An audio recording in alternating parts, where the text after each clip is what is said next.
अस्सलाम वालेकुम दोस्तों, चलिए हम हाजिर फिर एक नई वीडियो के साथ। दोस्तों आज मैं आप लोगों के लिए जो होम टिप लेकर आया हूँ, जो किचन टिप है हमारी, तो ये बहुत ही इजी और आसान है।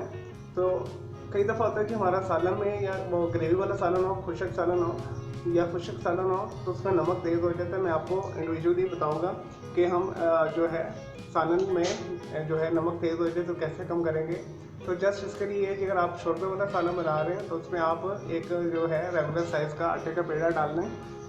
10 मिनट के लिए उसे आप तेज़ आंच के ऊपर पकाएं तो सारा का सारा जो तेज़ नमक होगा वो जज़ब कर लेगा।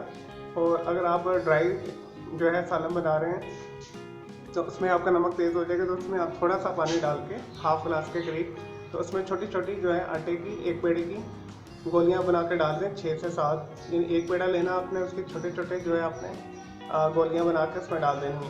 फिर जस्ट इसे आपने ढक के रख देना 3 से 4 मिनट के लिए या मैक्सिमम 5 मिनट के लिए। तो सारा जो है ड्राई जो आप बना रहे हैं सालन, यानी चिकन कढ़ाई बना रहे हैं, कोई करेल वगैरह बना रहे हैं, तो इस किस्म का सालन बना रहे हैं, तो उसके अंदर जो है जितना भी नमक फालतू होगा वो जज़ब कर लेगा। तो इस तरह आप आसानी के साथ जो अगर आपका सालन में नमक तेज़ हो जाए तो आप इसे आसानी के साथ इसे कम कर सकते हैं। चलिए दोस्तों, मैं उम्मीद करता हूँ आपको ये किचन टिप जो है मेरी होम टिप पसंद आई होगी। अगर आपको ये मेरी वीडियो पसंद आई, इस वीडियो को लाइक करें, कमेंट्स करें और शेयर कीजिएगा।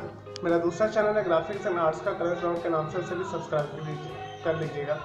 ओके जी, अल्लाह हाफिज़, टेक केयर।